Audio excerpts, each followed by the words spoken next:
semuanya, kembali lagi di video pembelajaran tentang kuliah pengantar teori ukuran dan peluang yang kedua.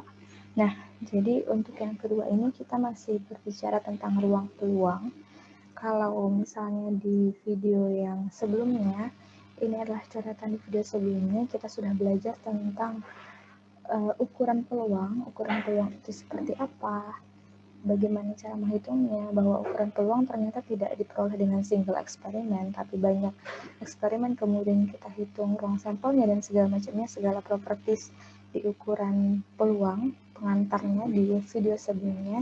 Nah, di video kali ini kita akan belajar lebih dalam lagi terkait ukuran peluang, definisi-definisinya, kemudian propertiesnya, remarksnya, dan contoh soalnya juga. Oke.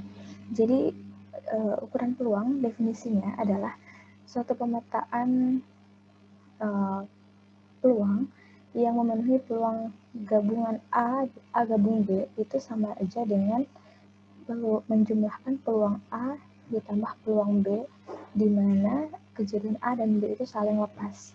Itu namanya adalah finitely additive atau penjumlahan berhingga. Jadi kalau misalkan kita punya dua kejadian nih ya, kejadian A dan kejadian B, tapi syaratnya adalah disjoint, jadi saling lepas, A dan B-nya saling lepas, maka cara menghitung peluangnya adalah peluang gabungnya atau dengan menjumlahkan kedua peluang tersebut, menjumlahkan masing-masing peluang tersebut.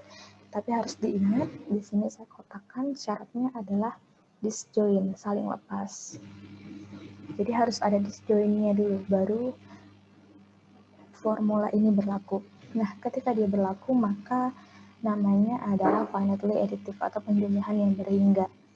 Nah, akibatnya dari dua tadi sudah terbukti kalau kita punya dua kejadian, definisinya maka peluang gabungnya adalah jumlahan dari kedua peluang masing-masing tersebut.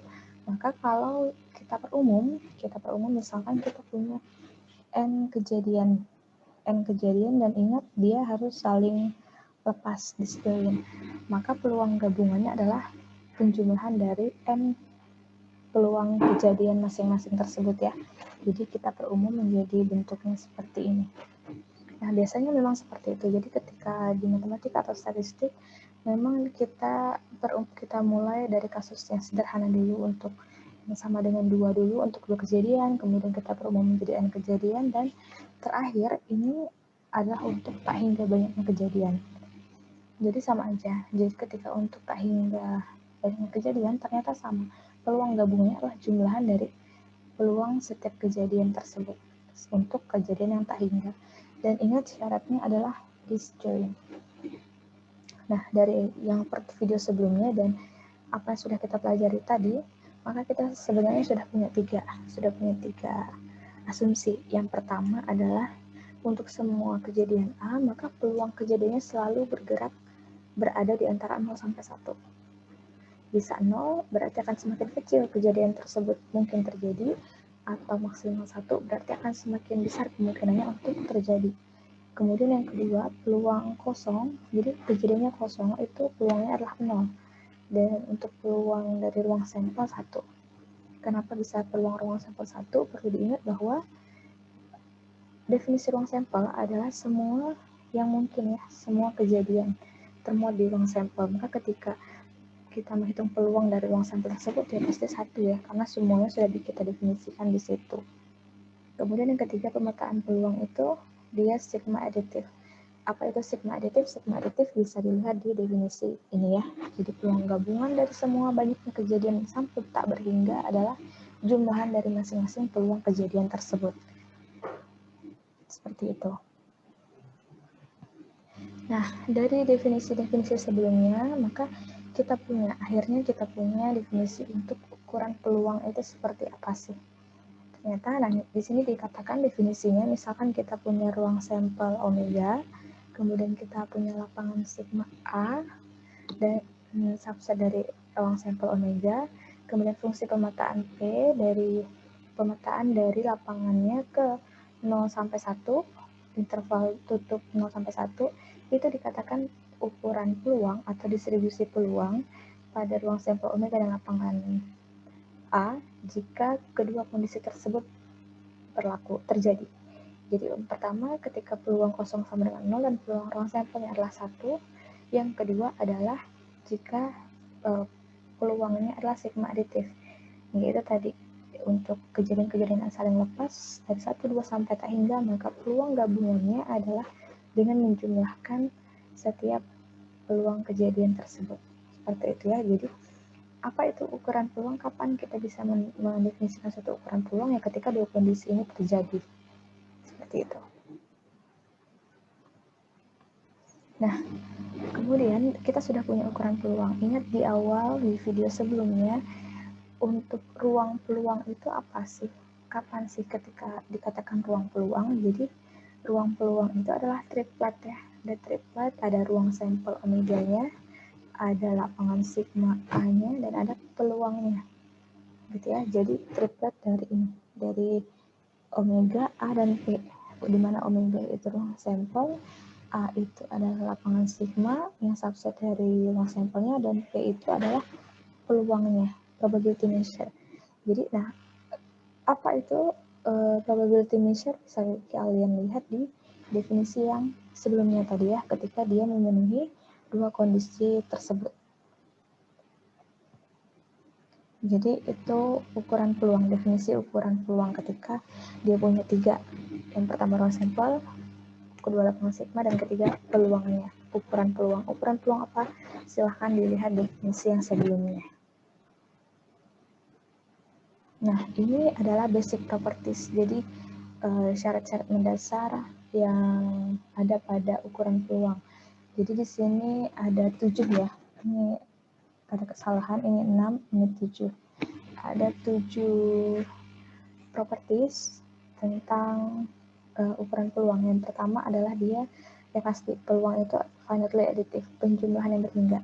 Kemudian yang kedua, jika kita punya A, B elemen lapangan dan A subset B, harus ditekankan adalah A subset B, maka peluang B sedifference A adalah peluang B dikurang peluang A. Kemudian yang ketiga adalah kalau kita punya peluang A komplement itu sama dengan 1 dikurang peluang A ya. Umum ya, A komplement itu kan selain daripada A, maka peluang A komplement adalah 1 dikurang peluang A untuk setiap A elemen lapangannya. Kemudian ukuran peluang itu monoton, yaitu jika A subset B, maka peluang A pasti kecil dari peluang B. Ingat ya, syaratnya adalah A subset B. Dia dikatakan monoton ketika A subset B, maka peluang A kurang bersama dengan peluang B. Dia subaditif. Subaditif artinya perbedaannya apa dengan aditif? Kalau aditif di sini sama dengan ya. Ketika subaditif maka dia kecil dari sama dengan. Jadi peluang gabungannya akan kecil dari sama dengan jumlahan dari peluang setiap masing-masing kejadian. Kemudian yang keenam adalah dia continuous from below, continue dari bawah ketika barisannya ini ya increasing ya, A1, subset A2 dan seterusnya, maka peluang gabungannya adalah limitnya. Nah, akan tetapi dia continuous from above dengan kondisi seperti ini, maka kita tidak berbicara gabungan lagi. Kalau di sini gabungan, kita berbicara ambil irisannya. Irisannya adalah limitnya. Nah, selanjutnya dari basic properties ini kita punya remark yang mengatakan bahwa syarat kedua, properties kedua itu akan menjadi salah ketika kita tidak punya asumsi A subset B. Jadi untuk perhatikan syarat A subset B ini. Nah, jadi dikatakan bahwa syarat kedua ini dikatakan akan menjadi salah ketika tidak ada asumsi A subset B. Nah, akibatnya apa? Kalau kita tidak punya A subset B, maka peluang B sedifference A-nya adalah peluang B dikurang peluang A iris B. Kenapa bisa seperti ini? Karena bisa kita definisikan nih B. Apakah benar pernyataan ini? Coba ya kita kerjakan. Kita buktikan syarat, kita buktikan yang dikotakin ini.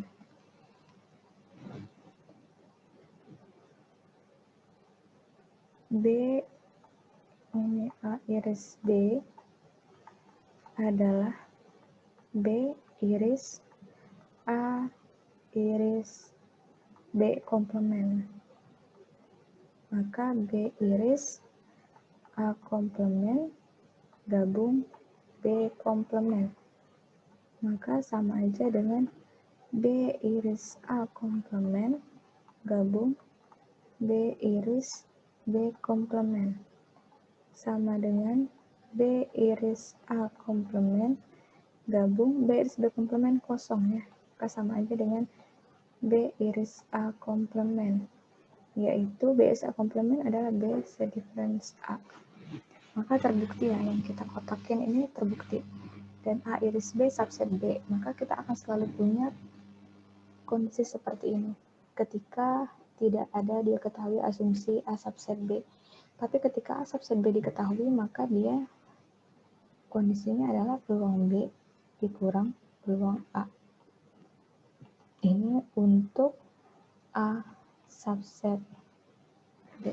Seperti itu. Tapi ketika tidak diketahui A subset B-nya, maka dia kondisinya seperti ini. Itu adalah rimak dari proposisi yang sebelumnya.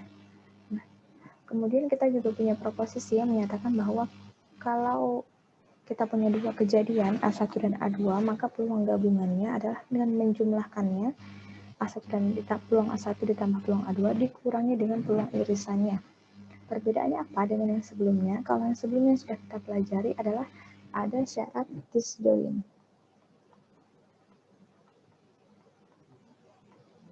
Ya, ada syarat disjointnya.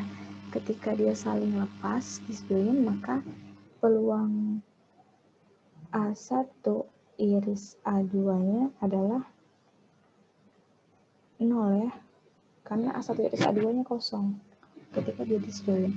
Tapi perhatikan di sini tidak ada asumsi disjoint, makanya peluang A1 iris A2-nya tetap ada. Dia harus dikurangi. Nah, itu untuk dua kejadian. Bagaimana kasusnya ketika kita punya 3 kejadian? Maka kita punya seperti ini. Formulanya seperti ini. Dan bagaimana kasusnya ketika kita punya N kejadian? Nanti akan diperumum, nanti kita akan bahas lagi di video berikutnya tentang diperumum untuk N kejadian, bentuk umumnya akan seperti apa. Seperti itu.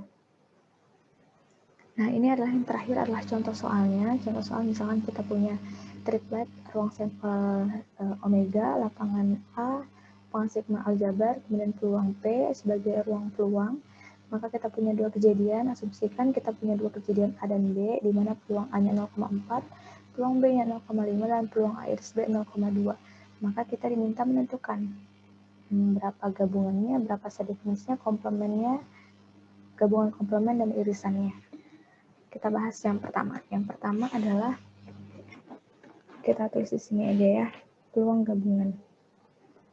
Peluang gabungan maka sesuai definisi adalah karena tidak diketahui apakah dia saling lepas atau tidak, peluang A ditambah peluang B dikurang peluang A iris B ya.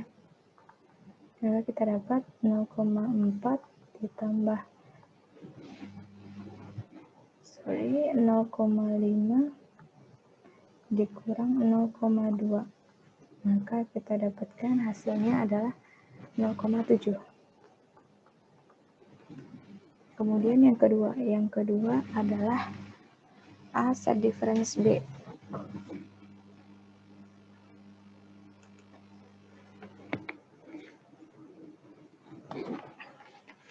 Untuk yang kedua, saya tuliskan di sini aja. Yang kedua, ini ya. Untuk yang ini, maka peluang ini adalah peluang, kalau kita lihat di sebelumnya, peluang B set difference A adalah peluang B dikurang peluang A iris B. Maka kalau di kejadian seperti itu, kita bisa tuliskan jadinya peluang A dikurang peluang B iris A ya. Peluang A-nya adalah 0,4, peluang B iris A 0,2. Maka kita dapatkan hasilnya 0,2. Kemudian yang ketiga adalah A komplement gabung B komplement. A komplement gabung B komplement itu sebenarnya sama aja dengan kita ingin mencari peluang sama aja ya, A komplement gabung B komplement sama aja dengan A iris B dikomplementkan, benar? Maka sama aja untuk mencarinya kita bisa tuliskan seperti ini. Sama dengan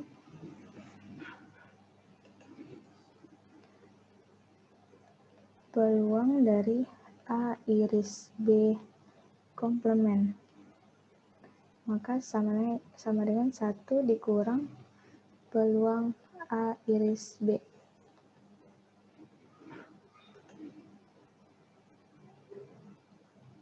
Maka sama lagi 1 dikurang 0,2, maka dapatnya adalah 0,8. Seperti itu. Kemudian yang terakhir. Yang terakhir adalah A komplement iris B. Maka ini A komplement iris B ini sama aja bentuknya dengan menghitung peluang ini ya. Kalau ingat lagi kalau kita punya ini, maka dapatnya adalah A iris B komplement. Sekarang kita punya A komplement iris B. Kalau kita punya bentuk seperti ini adalah B iris A komplement ya. B iris A komplement. Nah, maka sama aja ini dengan bentuk ini ya. Bentuk seperti ini. Maka kita sama aja dengan menghitung peluang dari B ini sama dengan peluang B dikurang peluang B dikurang peluang A iris B. Maka peluang B-nya 0,5 dikurang 0,2. Hasilnya adalah 0,3. Nah, jadi seperti itu cara mengerjakan contoh soalnya. Ini masih contoh soal yang sangat sederhana, jadi nanti akan kedepannya tidak akan sesederhana ini, pasti ada contoh soal yang lebih kompleks lagi. Tapi ini untuk memahami konsep ya, konsepnya seperti ini ya. Untuk contoh ukuran ruang peluang. Nah, untuk video ini segini aja dulu videonya. Nanti kita akan lanjut lagi tentang materi-materi berikutnya terkait ukuran peluang, pengantar teori ukuran dan peluang. Jadi silahkan dipelajari video ini, kemudian video sebelumnya juga silahkan diulangi, dipelajari, dipahami konsepnya, dan nanti akan ada video-video selanjutnya terkait perkuliahan pengantar teori ukuran dan peluang. Terima kasih, selamat belajar.